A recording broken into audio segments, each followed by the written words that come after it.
खोजी टीवी के मुआजिज दोस्तों, मकबूजा कश्मीर में हिजबुल मुजाहिदीन ने भारतीय फौज को तिगनी का नाच नचवा दिया। मुसल्ला झड़प से भारतीय फौजियों की लाशें बिछ गईं। पूंछ के जंगल में जारी इस लड़ाई ने भारत के लिए बड़ी मुश्किलात पैदा कर दी हैं और कश्मीरियों ने ऐलान किया है कि अब वो तालिबान के नक्शे कदम पर चलते हुए मुसल्ला जदोजहद करेंगे और जल्द ही अपने वतन यानी मकबूजा कश्मीर को भारतीय तसल्लुत से आजाद करवा लेंगे। सवाल यह है कि तालिबान के अफगानिस्तान पर कब्जे के बाद अचानक हिजबुल मुजाहिदीन कश्मीर ने भारतीय फौज पर धावा क्यों बोला और मुस्तकबिल में क्या कुछ होने जा रहा है? क्या कश्मीर में भी जंग लड़ी जाएगी? आज हम आपको मकबूजा कश्मीर की अहम तरीन खबरों से आगाही देने की कोशिश करेंगे, लिहाजा आपसे इल्तमास है कि वीडियो को आखिर तक जरूर देखिएगा। तो आइए चलकर मौजू का आगाज करते हैं। नाज़रीन ग्रामी, ताजा तरीन खबर के मुताबिक कश्मीर को इंडिया और पाकिस्तान के दरमियान तकसीम करने वाली लाइन ऑफ कंट्रोल के करीब पूंछ और राजौरी इजला में जारी तवील मुसल्ला झड़प और वादी कश्मीर में शहरी हलाकतों के बाद इलाके में खौफ की फिजा है। पुलिस के मुताबिक इस बरस अक्टूबर के वस्त तक मुसल्ला अफराद के हाथों 31 अफराद कत्ल हो चुके हैं, जिनमें निस्फ दर्जन गैर कश्मीरी मजदूर, 4 कश्मीरी पंडित, 1 सिख खातून टीचर और 20 मकामी मुसलमान शहरी शामिल हैं। इसके अलावा मुसल्ला झड़पों के मकामात पर खातून समेत 2 शहरी भी हलाक हो चुके हैं। वादी में तशद्दुद की लहर और सरहद पर तनाव के बाद इंडिया की हिज़्ब इख्तिलाफ की जमातों और मकामी सियासी हलकों ने इंडियन हुकूमत पर यह कहकर नुक्ताचीनी शुरू कर दी है कि कश्मीर की नीम खुद मुख्तारी के खात्मे को मसला कश्मीर का हल करार दिया गया था और कहा गया था कि अब सब कुछ ठीक हो गया है। इंडियन दफ्तर खारजा के तर्जुमान ने तशद्दुद की सतह में इजाफे के लिए पाकिस्तान को जिम्मेदार करार दिया है। उन्होंने पाकिस्तान पर इल्जाम धरते हुए एक बयान में कहा कि हमें पाकिस्तान की तरफ से क्रॉस बॉर्डर दहशतगर्दी के बारे में तशवीश है। भारतीय मीडिया कह रहा है कि सूबे के पूंछ और राजौरी इजला में इस सरहद के करीबी इलाके भिंबर गली, डेरा की गली, भट दूरियां और चमरयाल सेक्टर्स में गुज़श्ता 10 रोज से इंडियन फौज और नीम फौजी दस्ते उन अस्करियत पसंदों की तलाश में हैं जिन्होंने 2 लगातार हमलों में 2 अफसरों समेत इंडियन फौज के 9 जवानों को हलाक कर दिया। भारतीय फौज कहती है कि 2 माह कबल पाकिस्तानी जेरे इंतजाम खित्ते से तकरीबन 10 मुसल्ला अस्करियत पसंदों ने लाइन ऑफ कंट्रोल अबूर करके इस हमले की मंसूबाबंदी की थी, जिसमें बाज मकामी लोगों ने नकलो हमल में उनकी मदद की। इस सिलसिले में एक खातून समेत कई मकामी शहरियों को हिरासत में लेकर तफ्तीश शुरू कर दी गई है। लाइन ऑफ कंट्रोल से मुल्का राजौरी और पूंछ के वसी इलाके का भारतीय फौज की जानिब से मुहासरा किया गया और दोनों इजला से जम्मू की तरफ जाने वाली शाहराह पर ट्रैफिक रोक दी गई। ताहम कश्मीरी मीडिया की जानिब से ब्रेक की जाने वाली खबरों के मुताबिक मुसल्ला झड़प के दौरान भारतीय फौज और हिजबुल मुजाहिदीन कश्मीर के माबैन सख्त कार्रवाइयां हुई और हिजबुल मुजाहिदीन ने बेहतरीन हिकमत अमली के साथ पूंछ के जंगल से भारतीय फौज पर वार किए, जो तमाम के तमाम कामयाब रहे और इसके नतीजे में भारतीय फौज को सख्त जानी और माली नुकसान का सामना करना पड़ा। जम्मू में मुकीम इंडियन फौज की 16वीं कोर के तर्जुमान लेफ्टिनेंट कर्नल आनंद ने इस हवाले से कहा कि क्योंकि ये बहुत पेचीदा ऑपरेशन है और सरहद के करीब निहायत घने जंगलात में हो रहा है, यही वजह है कि भारतीय फौज को सख्त परेशानी का सामना करना पड़ रहा है। मकामी इंतजामिया की मदद से लोगों को घरों में रहने के लिए कहा गया है और सरहद के करीब मैदानों से मवेशियों को भी वापस बुला लिया गया है। भारतीय फौज का कहना है कि गुज़श्ता 17 बरस में ये उस इलाके में मुश्किल तरीन तसादुम है। राजौरी और पूंछ के सरहदी इजला में जारी इस वसी ऑपरेशन से मकामी तिजारत और ज़रई सरगर्मियां भी मुतासिर हुई हैं। पूंछ के रहने वाले मोहम्मद जब्बार ने मीडिया को बताया कि फायर बंदी पर जब से दोबारा अमल हुआ था, हमारी जिंदगी आसान हो गई थी। अब तो सरहद के करीब भी खेती बाड़ी का काम हो रहा था। इस वाक़े ने हमें दोबारा खौफजदा कर दिया है, जिससे अंदाजा लगाया जा सकता है कि कैसे मुजाहिदीन ने भारतीय फौज को तिगनी का नाच नचवा दिया है और यही खौफ मोदी को था कि अफगानिस्तान में तालिबान की आमद का गहरा असर कश्मीर पर भी पड़ेगा। दोस्तों, गुज़श्ता रोज ये खबर सामने आई जिसके मुताबिक भारतीय हुकाम का कहना है कि भारत को मकबूजा कश्मीर में तालिबान का खतरा है, जबकि वाशिंगटन के विल्सन सेंटर में जनूबी एशियाई अमूर के माहिर माइकल क्यू गिलमीन का कहना है कि अफगानिस्तान के नए हुक्मरान कश्मीर में बदअमनी में इजाफे का बायस बन सकते हैं।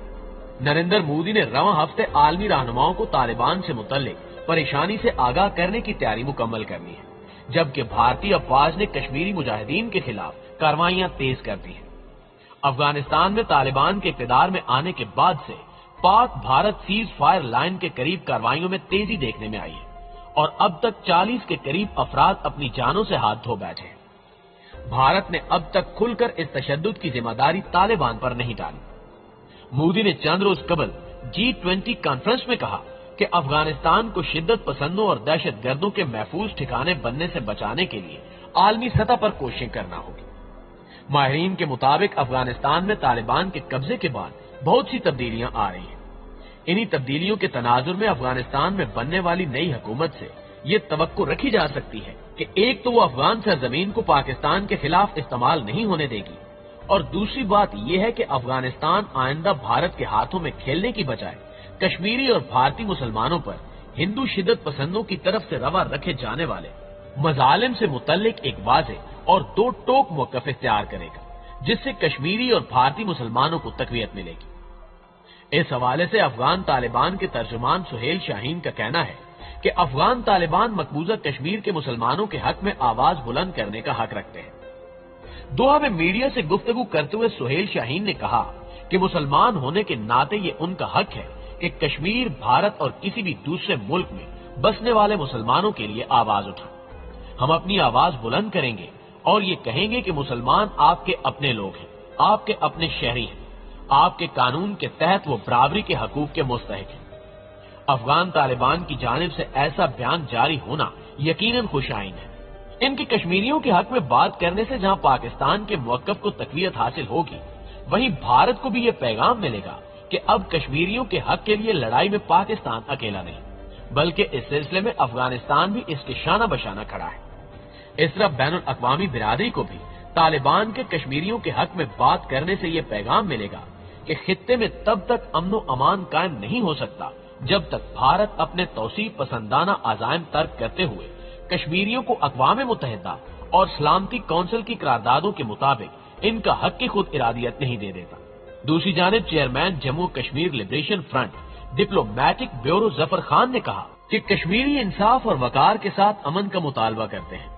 انہوں نے اقوام متحدہ کے سیکرٹری جنرل انتوینو گوتریس کو کشمیر کی صورتحال میں ایک تفصیلی ای میل بھیجی، جس میں اس بات پر روشنی ڈالی گئی کہ کشمیری امن چاہتے ہیں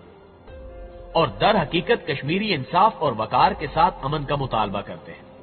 انہوں نے واضح کیا کہ کشمیر دو ایٹمی طاقتوں کے درمیان سینڈوچ بنا ہوا ہے، جو 1947 میں برطانیہ سے آزادی کے بعد سے ایک دوسرے کے خلاف دشمنی پر قابو نہیں پا سکے، مگر کشمیری عوام متاثر ہو رہے ہیں، جبکہ اقوام متحدہ کشمیر پر اپنا کردار ادا کرنے میں ناکام رہا ہے۔ ناظرین گرامی، انہوں نے مزید کہا کہ بھارت کی اولین قیادت نے کشمیر میں رائے شماری کے عالمی ادارے میں جو وعدے کیے تھے وہ پورے نہیں کیے گئے، جبکہ اس وقت کشمیر نریندر مودی کی انتہا پسند پالیسیوں اور توسیع پسندانہ عزائم کا شکار ہے۔ ہندوستان کا وزیر اعظم کشمیر میں جمہوریت اور کشمیری عوام کے جمہوری حقوق کا کوئی احترام نہیں کرتا۔ یہ ہندوتوا کے متعصبانہ فلسفے پر مشتمل ایک متعصب حکومت ہے اور پچھلی 2 دہائیوں کے دوران اقتدار میں رہتے ہوئے مودی نے کشمیریوں پر ظلم ڈھائے۔ پہلے گجرات کے وزیر اعلیٰ کے طور پر اور 2014 سے بطور وزیر اعظم مودی کو صرف انتہا پسند اکثریتی سیاست سے منسوب کیا جا سکتا ہے۔ بالادست مذہبی ہندوتوا نظریہ بی جے پی اور RSS کو مودی کشمیر میں استعمال کر رہا ہے۔ اقوام متحدہ خود اپنے چارٹر اور اس کی قراردادوں کو نافذ کرنے میں مکمل طور پر ناکام ہو چکا ہے۔ 22 ملین کشمیری عوام کو ان کا پیدائشی حق کی خود ارادیت دلانا اقوام متحدہ کی ذمہ داری ہے اور اس کے دائرہ اختیار میں ہے، جن کا استعمال کرنا آپ کا فرض ہے۔ کشمیریوں کے حقوق کی حفاظت اور ان کے حق خود ارادیت، جسے ان کی رضا مندی کے خلاف 7 دہائیوں سے زائد عرصے سے استعمال کرنے سے روک دیا گیا ہے، یہ حق دلانا اقوام متحدہ کی ذمہ داری ہے۔ ظفر خان نے اپنی ای میل کے ذریعے اقوام متحدہ سے مطالبہ کیا ہے کہ اقوام متحدہ کی سلامتی کونسل مسئلہ کشمیر کے حل کے لیے رائے شماری کا منتظم مقرر کرے، تاکہ یہ یقینی بنایا جا سکے کہ دونوں ممالک اقوام متحدہ کے رائے شماری کے منتظم کو سہولت فراہم کریں گے اور اس منتظم کی نگرانی میں آزادانہ رائے شماری منعقد کی جا سکے گی۔